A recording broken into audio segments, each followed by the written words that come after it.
Hi, I'm Tim and this is Timberway Designs. In this series of videos, I'll take rocks that I buy or purchase and I'll make a cabochon out of them. In this video here, we're going to make a cabochon out of Red Velvet Agate.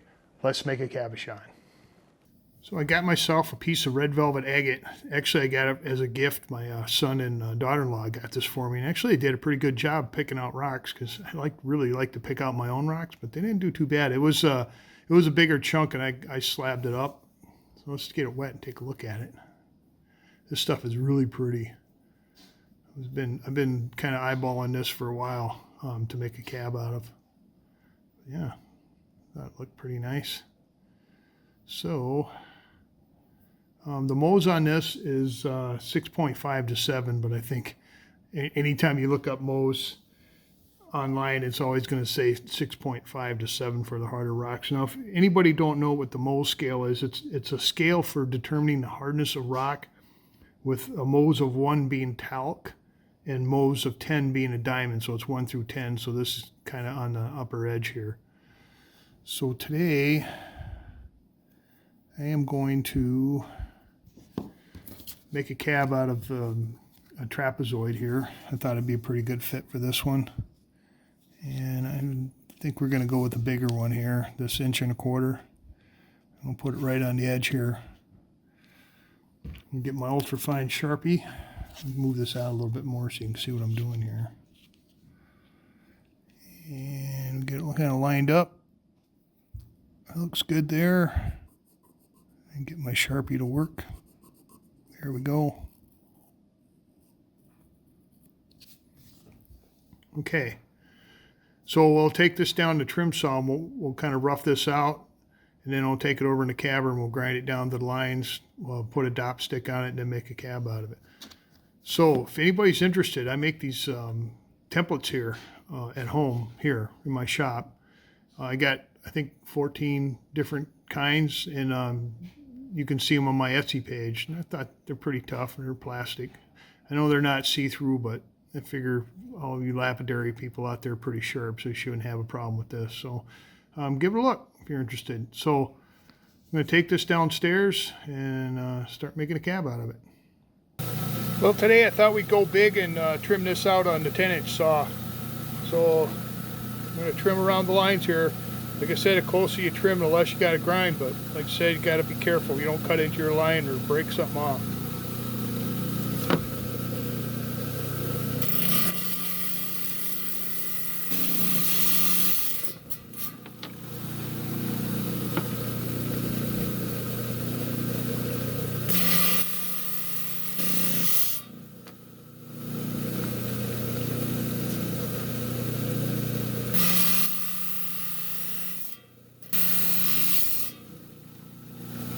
Alright, I think that's close enough. Now we're going to move over to the cab machine and we'll grind it down to the lines. Okay, we've moved over to my Kingsley North 6-inch cabbing machine here. And what we'll do is we'll start with the 80 grit, 220 grit, and then I'll run it on to 280 grit to kind of take the marks off the 220. And then once we're done with that, we'll fire up the dop pot. Actually, I'm going to fire it up right now.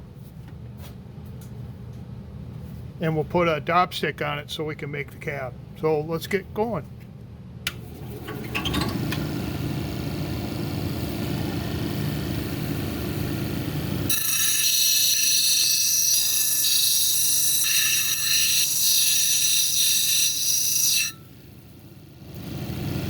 All right, I think that's close enough there. We're going to move over 280 grit, or 220 grit.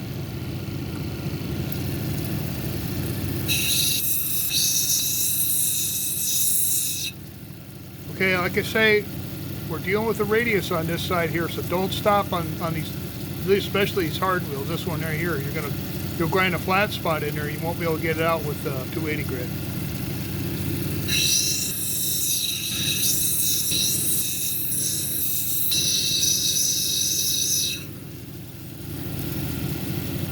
All right, take a look at that. It's pretty close. Let's finish it up on the 280 grit.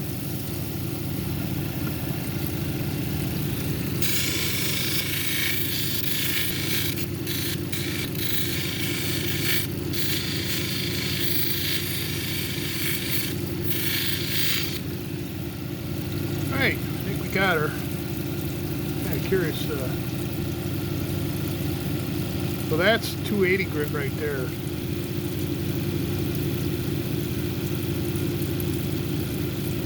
So, what was I going to say here? Oh, when I do the 280 grit, that's when I take my opportunity to kind of round up my corners a little bit. Now, when you're going around, don't mash the corner into the wheel or else you're going to flatten it out, but just kind of roll it over and you can kind of round out your corners so they're not so sharp. Because usually on the cab, when I'm making the cab, I don't mess with the corners anymore. So, yeah. I'm going to put this on top pot, heat it up, and come back and make cabochon out of it. Alright, we're all dopped up here. What we're going to do is I'm going to start grinding on this on the 80 grit. We're going to work our way down to about an 1/8 inch, 2 millimeter-ish along the bottom edge here. At angle, they 45. It's going to be some kind of angle, maybe steep, maybe I don't know. So once I establish that, then I'm going to work on my way towards the center of the cab. And we'll start on the 80 grit wheel here. So and then once I establish the girdle and get towards the middle of the cab here, then we'll start putting a dome on it. So let's start grinding.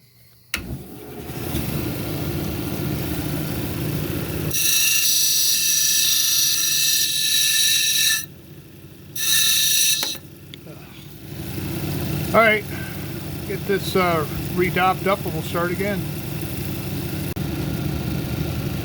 All right, we're back. That breaking off was probably my fault because I think I was pushing way too hard. My wheel's starting to get a little dull, and when I start doing a hard rock like this, I have a tendency to push a little harder. So I'll try to take it a little easier and we'll get through this. So let's keep grinding on 80 grit.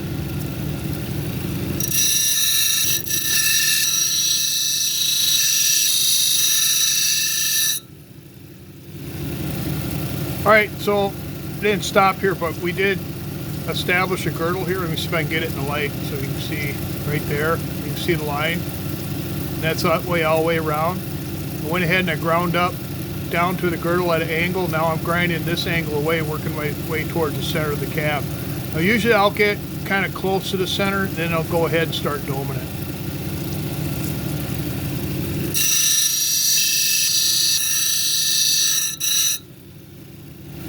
Okay, you can kind of see the flat spot. So you can see the flat spot right here. I've kind of angled my way towards it. You can keep going and get rid of this flat spot if you want, but I'm at the point now where I'm okay to start putting the dome on it. So when I'm putting the dome on it, I start at one end and I rock it back and forth from the girdle to the girdle like that. Start the other end and keep flipping it, and that way your dome will stay concentric. It won't have a high spot on either side of it. It should look pretty good.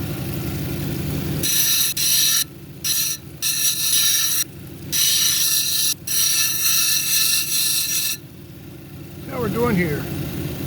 Okay, it's a lot higher dome than I like, so I'm going to keep on grinding, but we got a nice round dome going there, nice and concentric. I just want it a little flatter than that.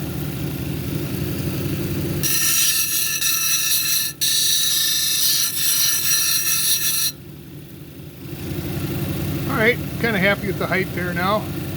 Looks good. So now we're going to move over to the 220 grit.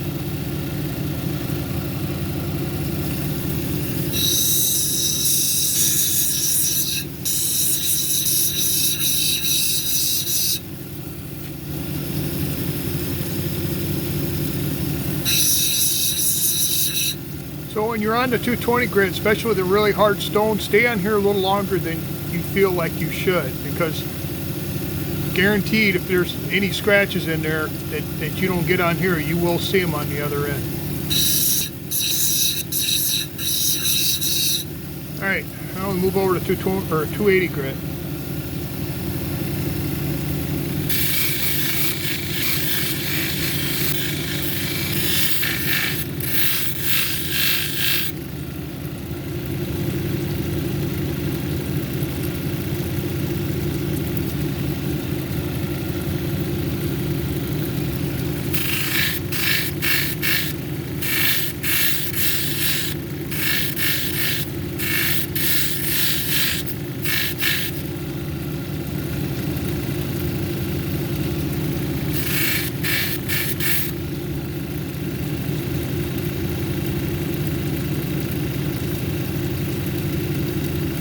Well, I'm kind of liking that. See if I can see any scratches in here.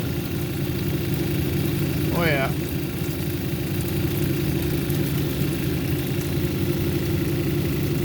I can see, yeah, there's scratches just right across along in there. So see, I didn't spend enough time on this wheel here, so I'm gonna have to go back and kind of grind them out. That's the only place I see them. Let's see, if I would have went all the way to the end, then you'd be coming all the way back here anyway. So let's get back on this wheel for a little bit.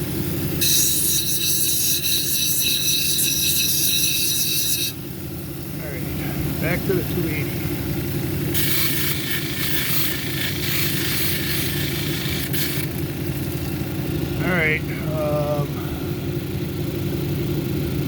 All right, let's move on to the polishing side. All right, we're over here on the polishing side. We've got 600, 1200, 3000, and I got a cerium oxide disc around right here around the corner. So we'll start with 600.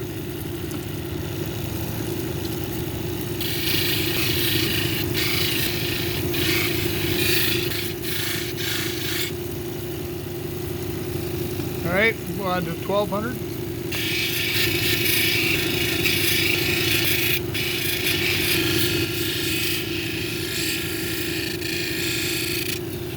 All right, let's put this on the top pot again, and we'll be right back.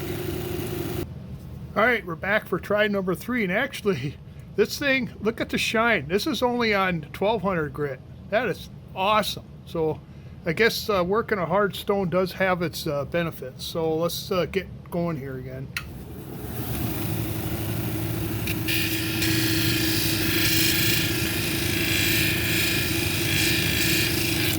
All right, now we'll move on to 3000.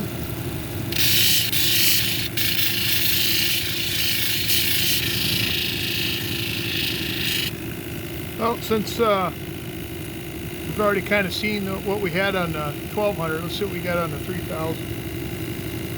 Wow, look at that. I don't even know if I need to put it on the cerium oxide, but I'm going to go ahead and do it anyway. So I'm going to shut you off and we'll be around the corner here.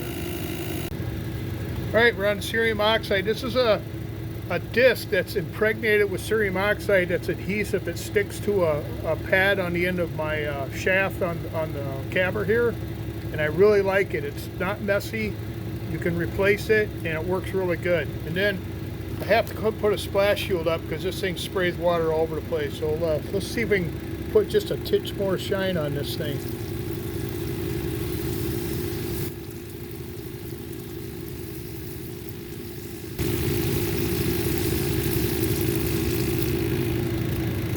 Little paper towel, little pant leg. Oh. Yeah, don't get much better than that. So I'm going to take this upstairs, throw it in the freezer, then we'll take a closer look at it. Okay, we made it back upstairs. Got a really good looking cabochon here, and it was hard. But like I said, my 80 grit wheel is starting to wear out, and which is kind of bad because I think I've only bought it like 3 months ago, but I make a lot of cabs here. So I'm going to flip around the camera and we're going to look at this thing a little closer. So here's what we started out with right here. It was a chunk of rock I got for a gift, and then I slabbed it up to make cabs out of it. And actually, another thing about this is it's kind of see-through right there. I thought that was kind of neat too. So here is the cabochon I made out of it. They don't get much shinier than this. This is really, came out really nice here. Got nice reds and some quartz or calcine, whatever the clear stuff is. So there's the back. There's the front. But man, it just, I don't know, it's really pretty stuff, but it's really hard. So, I mean, like I said, you get a good shine out of the hard rocks, although I've gotten good shines out of the softer rocks like the calcites and stuff, but this is exceptional. So this stone will be available in my Etsy store, and the link is down below in the description.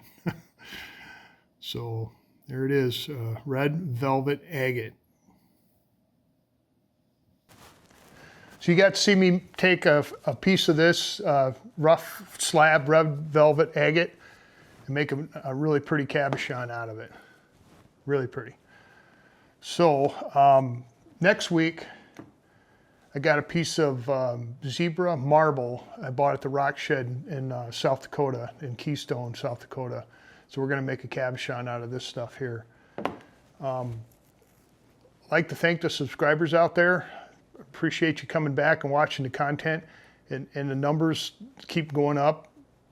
It's fantastic all over the world. I think that's so awesome. And then all you viewers out there that haven't subscribed, consider subscribing. It's free. Then you'll get notified every time I put a video out.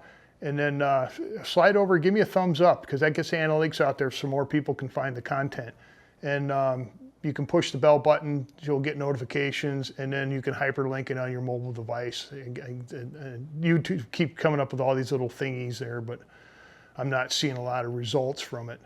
So I'm gonna put a video up. I'll put a video up here. It'll be my first one. It kind of explains my process. You can, if you don't mind all the ums and ands. And then YouTube will put a video here. I don't know which one they'll flip on there. I do 2 series of videos. I do this one here, which comes out on Saturdays, where I take a piece of rock, rough rock, slab or whatever, and I go through my whole process of making the cabochon, all the way from trimming the rock to the final polish. And then I got another series that comes out on Wednesdays, where I take 10 common rocks, I cut them in half, and then I make a cabochon out of each one of those and show it on the next episode. So you get to see the inside beauty of common rocks that everybody walks on the beach all the time, and then what kind of cabochons I can make out of them. So tune into them. I mean, you know, they're interesting, and yeah, you'll like them. I like them. So I think, let me check my notes here. I think that's all I got, and I'll catch you later.